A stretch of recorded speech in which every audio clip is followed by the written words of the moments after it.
Hello, everyone, and welcome to episode 17 of this ECW Revival series here on TEW 2020 on the channel. As we have quite a show. Yeah, this Heatwave event. What's this? Our fourth event? Maybe fifth? I've lost track as far as like network special events, pay-per-views, if you will. As this should be quite a fun show. There's a lot of fun matches and a lot of things happening, a lot of things popping off. So it should be a fun show. Usually our events are better than our TV shows. I don't know what it is about me booking, at least on TW 2020. It's always events are better than TV. Always. That's why I'm very happy I was able to do the Magnifico Lucha Libre series, because at least it's like, well, everything's TV, so I don't have that, like, I don't know what it is. Like, it's always, the events are always 10 times better than the TVs, and I can just never break that habit. But here we are for this Heatwave show. This is the first time we're now doing a show in the Tri-State area, which is a little interesting, because obviously, like, if we'd done this in the Tri-State area, we would have gotten, like, almost 10 times more fans. But, it's Heatwave. Like, I just feel like it's got to be in California, it's got to be in the West Coast, or it wouldn't be, called Heatwave. It just wouldn't make any sense. So that was just kind of like a geographical reason. It needs to be in the West Coast. But yeah, without further ado, let's run the show. As our first two pre-show matches, it's funny this is on the pre-show. It's Ricochet and Phoenix. I mean, yeah, this match would be fucking amazing. In 2014, it should have been pretty awesome, but obviously, just for the time period here, Phoenix is just not there yet as far as in-ring performance, but a standing shooting star press gets the win for Ricochet in 9:36.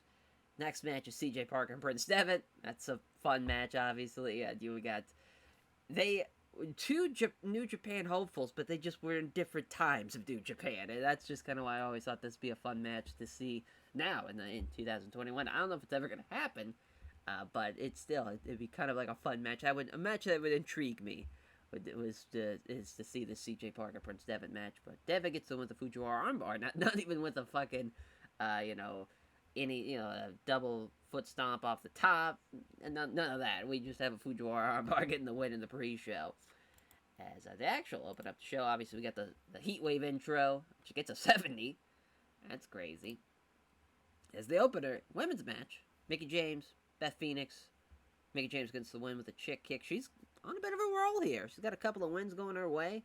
It's a huge win for Mickie James, beating Beth Phoenix. It's at Hardcore Evolution. Funny enough, they had the triple threat with Athena.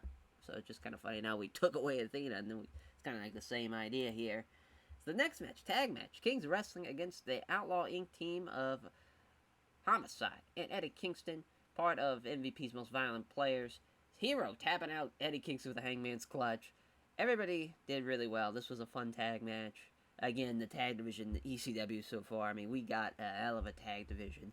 It's Hero and Claudia with a 63, Cesaro, rather, has with a 63, 57 for Homicide, 47 for Kingston. Hero with the worst guy in the match, and he still gets the win, though, nonetheless, for his team. Cesaro's killing it, though. I'm very happy about that. As then we have a promo that was filmed earlier in the day that's being aired here, as Lashley's working out at Muscle Beach, doing big ass shit on the bench. He's hang cleaning like 250, no problem. He's going through his workout. MVP's just cutting a promo while he's in the background working out, saying the Most Violent Players haven't made their mark, in my opinion, in ECW, but that's going to change starting tonight. He is the most violent player, former ECW heavyweight champion, and he's taking on Rob Van Dam tonight. Rob better be ready. This is the most focused I've seen this man behind me yet in our path in ECW. He's wanting to become the ECW heavyweight champion. His only losses come from pay-per-view. He lost to Brock, and he lost to Kenta. No more losing for Bobby Lashley. No more losing for Most Violent Players. This is where we're going to turn it around with this man right here. His performance tonight is going to show people in the locker room, people up above, Paul Heyman, hell, even Vince McMahon. This is the next best thing in wrestling today. This is the biggest star in ECW. Bobby Lashley will be. He's going to beat Brock Lesnar. I don't care about Kenta. I don't care about Bubba Ray. That fat fuck can do all he wants to try and say that he's a tough guy, that he thinks he's the better guy. He's not beating Brock Lesnar. This man is beating Brock Lesnar. Bobby Lashley's an MVP. Just kind of, shitting on Bubba Ray a little bit, shitting on our main event, but that's alright. Still, we have Bobby Lashley, just a little, workout, little vignette type of deal. As the match with Rob Van Dam, he gets the win. He beats him with a Dragon Sleeper. 2 crazy matches in quick succession doesn't really help there, but still, Van Dam with a 68, Lashley with a 54. That's a huge win for Bobby Lashley. That's a great match too. I mean, that's just a fun fucking match there. And 2 guys who've had ECW heavyweight title matches in the past, and coming up with Van Dam. He hasn't had a great success, at pay-per-views at least. Poor Van Dam here, but still, it's a great match, and Bobby Lashley with a huge win there. And we go to the network title. His first defense is successful. Tommy in beating Tommy Dreamer, roundhouse kick, getting the win in 10:03, even though Tommy Dreamer outperforms him. Afterwards, as he's posing with the belt, and he does his little crisscross with the belt, and he's got the head gimmick on, and he's just looking like he's ready to leave the ring, when all of a sudden, Drew McIntyre has jumped the rail and has kicked Tommy Inn's head clean off with the Claymore. I mean, this man was kind of towards the ropes, but didn't see him. And he gets that Claymore kick. Doesn't even turn around for it. Just a Claymore to the back of the head that sends Tommy Inn and the Network Championship flying, as the belt stays in the ring, but it's kind of like towards the corner, like towards the post, while Tommy Inn's on the ground with, the Sinister Minister to Jerry, and even Raven's out there. We got the whole fucking crew out there.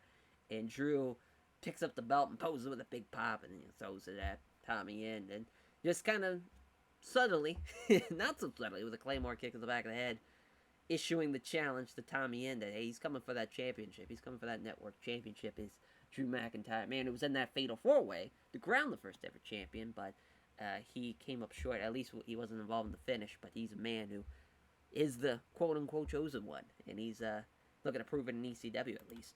Starting with that network championship as the women's match. Goes really well, actually. At 41, I was expecting it to be in the low 30s, mid to low 30s, but a 41. Paige coming up with a 46 as she gets the win with the Rampage. Should have gave this a little bit more time, to be honest. 8 minutes, maybe a little too on the lower end of the scale, maybe a little 10, 12 minutes, but it's no big deal, at least as far as that's the third defense for Paige, and she's just been on a rampage as through that women's division. She hasn't lost yet. She's been killing it. Who's going to be the one? We kind of have similar stories with Paige and Brock, but Brock's on a little bit more of a higher scale and a little bit more of an angrier scale, but maybe Paige will start going in that direction now that she just keeps on winning. As we have Bad Influence versus the Second City Saints, as Bad Influence take the fall here. CM Punk tapping out Frankie Kazarian with the Gun Device, and that's their first defense of the ECW Tag Team titles. What a great tag match here. 73, Daniels and Kazarian obviously having that great chemistry. 60 and 57, so they outperformed Cabana, but they weren't coming close to Punk. Fun match. Fun match. That's a great co-main. We'll gladly take that. No problem. Then the main event, triple threat. Brock is the one, and he taps out Kenta with a Kimura lock as Bubba Ray was on the outside. Brock Lesnar has made that defense number 2 for the ECW World Heavyweight title. As, man, that's a huge win.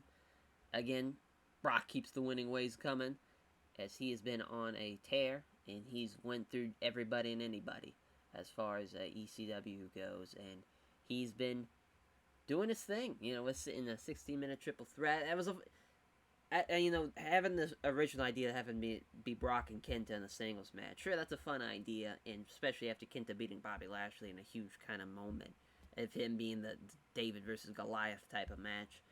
To go from that, and it was like, well, maybe we could have that, but Bubba would make that a better match. I think that would be a lot more interesting, too. Brock's never had a triple threat, or at least in this case, a three-way dance, because it's ECW. But to have it be one fall, too, to also protect Bubba, because maybe down the line we'll do Brock versus Bubba in a singles match. So it's a whole type of things. Maybe we should have done just the regular three-way dance. All in all, I know it's a fun show. And, 71, we increased our pop everywhere. We did our part. The intro did great. Co-main did great. Main did great. The Bobby Lashley Van Dam match was fun. Actually, Kings of Wrestling, Outlaw Inc., what a fun tag match. Really the undercard made up for a lot of those title matches, especially the network title match that was tied with, the women's matches as some of the worst matches on the card. But, all in all, fun show for sure. We're making headways thanks to Brock and Punk. That's our roster. It's thin, and our names of guys, we only have a couple of big names, but those big names are very, very important to our success, so at least we have that going for us. Let's see who to put over here. We'll put over Brock. We'll put over Van Dam for putting over Lashley. And, Punk for carrying the tag match. Or not really carrying it, but being the best performer in the tag match. Another episode down. And another event is in the books. Thank you all for watching, and we'll catch you guys next time for more ECW. Take care, everyone.